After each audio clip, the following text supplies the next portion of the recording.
everyone, I'm Carey Pena, and this is a Good Morning Sunshine Mindful Moment. With us in studio today, Danielle Lerner, former TV anchor and maternal mental health advocate. Thank you so much for being here. It's great to be here, Carey. Seems a little weird to say former TV anchor because you just left the business not long ago. Yeah, just back in February. And you are a full-time mom of 3 beautiful girls, but you have quite a story to share, and it was not too long ago that you went public with this story about postpartum depression and anxiety.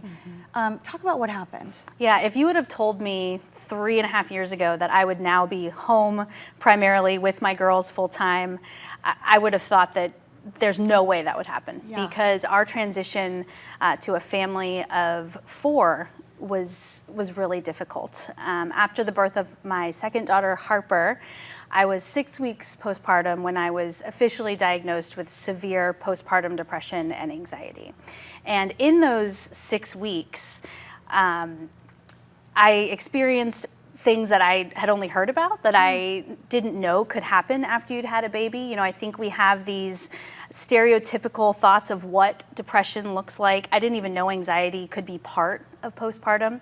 And so basically what happened is I just completely shut down. It led to debilitating, paralyzing panic attacks, this overwhelming urge to want to run away from my family. It was really difficult to hold my baby because I felt like I couldn't care for her, that I wasn't good enough, that I didn't know what I was doing. And ultimately, I genuinely started to believe that my family would be better off without me. Wow. And it's really hard now to think those things because, you know, I look at my family and my husband and my children and think, there's no way I could ever leave them. You know, there's no way they would be better off without me. But in that space and in that time, I genuinely started to believe that that was the case. And it was a really difficult, scary time for all of us. It has to be so scary, Yeah. especially when you're in this moment that the expectation is that you're going to be so thrilled and happy. You have a newborn baby, you know, you're this mom, you have this great, all these things are happening for you that are wonderful, but yet inside you felt dark. Very dark, very dark. And I can tell you there's times when you're in that darkness that it's very hard to imagine ever getting out. And so thankfully we had an amazing support network who had started to notice some behaviors of mine that they found concerning. Like what? So for instance, one thing, my sister-in-law always points this out, I was constantly passing off the baby. We used bottles and formula, so it was like, you want to feed her? Great, here you go. And I would do kind of the tidy up the house or busy work while other people tended to the baby because I felt more comfortable in that. I started dreading the morning. So I would be up all night, anxious, because I knew the morning was coming, and that meant another day of feeling stressed, being on my own with the kids. And so I would just kind of pace at night, I would be anxious at night, and then the morning would come and it was difficult. And then you have sleep deprivation on Sleep top deprivation, hormones, I mean, everything just comes together to create a firestorm. And what was the breaking point? The breaking point was when I started having full-on panic attacks, to where the first time I had a panic attack, I had never had one before.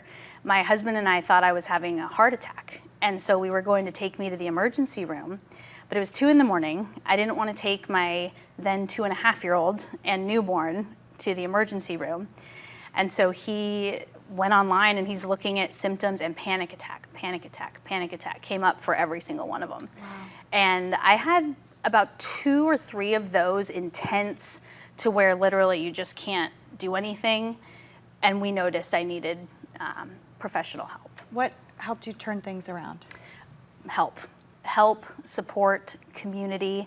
I think a lot of women I speak with feel the same. It's that guilt and that shame of, why can I not do this? I see so many other women doing this with more kids than I have, and why can't I do it? And you just want to retreat and isolate, which is the worst possible thing.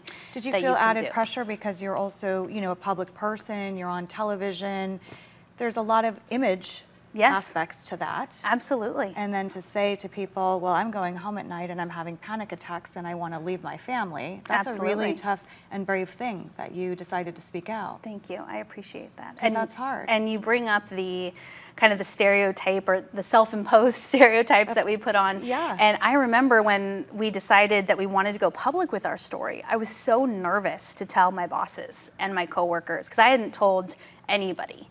And I was worried what the viewers would think. Yeah. You know, are they going to turn on their TV and see me on the desk and not trust me as much because they know that I've had some of these struggles? And basically the stereotypes that I was trying to get rid of, I was falling victim to at the same time. And thankfully it was completely the opposite experience. Everyone was so supportive, and the feedback that we got from the community, even people in our office, in our extended family, coming to us and saying, thank you so much for saying something. I felt this way, or I knew someone who felt this way, or I want to know how to support someone who feels this way. It was tremendous. And so the public likes or associates with vulnerability. Yes. And I have to say that your former boss, Anita, who's the general manager, she's a really lovely woman. Yes, and she so is. that's beautiful that you had that support system. Yes. That's huge.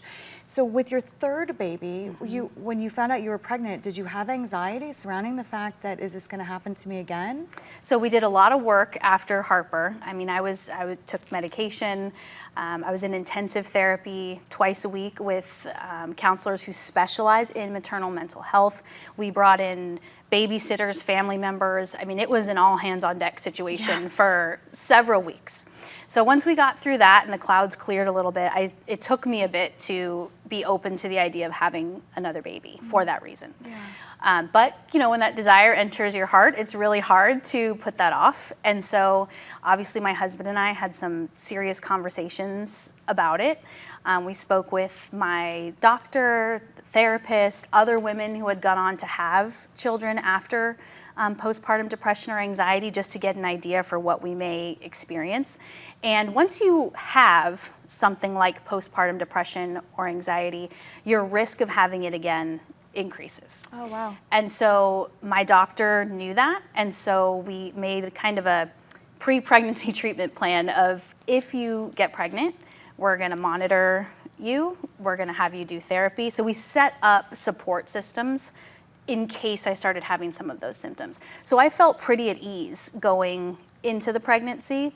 And then even after Charlotte, she's our little one, after she was born, I mean, there was still exhaustion and some anxiety, but nothing like what we had experienced before.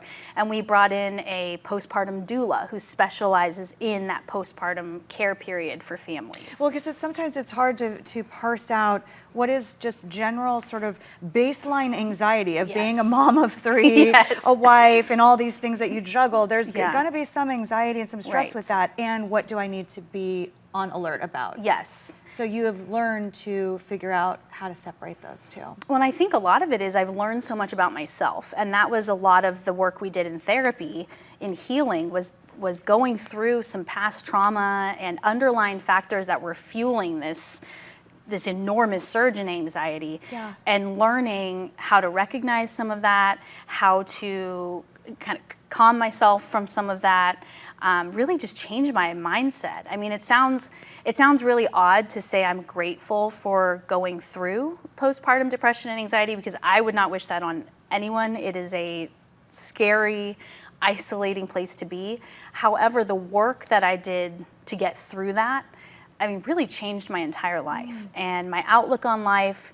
My confidence in myself, you know, my ability to bond with my children. I think that was a big change I saw too, was my first, I've always loved her, of course, but once I started to heal, it was like these doors just opened where we just connected so much more. What do you want to leave people with about your journey?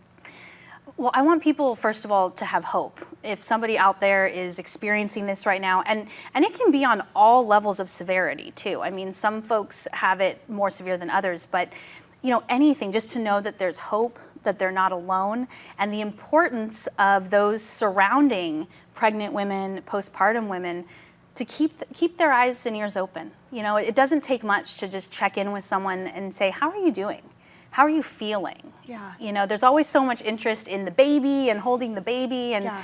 a lot of women won't voluntarily give that information. So, And it can just be straight up exhausting. yeah. I mean, I Yes. have twins, Yes. so I know Yes. how tiring that can be. Yes. And now you're doing a lot of work in this space. And where can people find out more about you? Yeah. And, you know, you're really sort of now on a bit of a mental health crusade. Yes, definitely. I think after we went through it and thankfully recovered from it, it just breaks my heart to think that there could be other families experiencing this and either not knowing they're experiencing it or not having the resources to heal. And men too, right? Men too, yeah. Actually, 1 in 10 dads will Yeah. experience a form of postpartum depression, Yeah. and that's even more stigmatized when you That's talk right. about, you know, a man or a father coming forward and saying, hey, I'm having a hard time too. Yeah. And so my website is daniellelerner.com. So I have a bunch of my maternal mental health advocacy on there, as well as links to other resources and a little bit more about our story as well. And you said also a good resource is this postpartum Support International. .com. Yeah. All right, Danielle, thank you so much. You're just a beautiful lady, and I appreciate thank you. being here and sharing your story. I mean, it does take a lot of courage to step out and talk about this, but you're helping a lot of people. Thank you so much. You know, and just as we wrap up, I will say that before we went on the air, you were talking about how you questioned if you have a platform, which you do because you're a public figure, you wanted to step into that and use it in a powerful way. Yeah, I mean, the fact that both my husband and I have the ability to reach people, because so much of giving hope is just letting people know, hey, I felt that way too. It's normalizing it to an extent. And so we're very grateful and always jumping at the opportunity to share our story whenever we can. Thank you so much. Thanks, Carey. Appreciate it. And thanks to all of you for watching and being with us here for our Good Morning Sunshine Mindful Moment. Take care.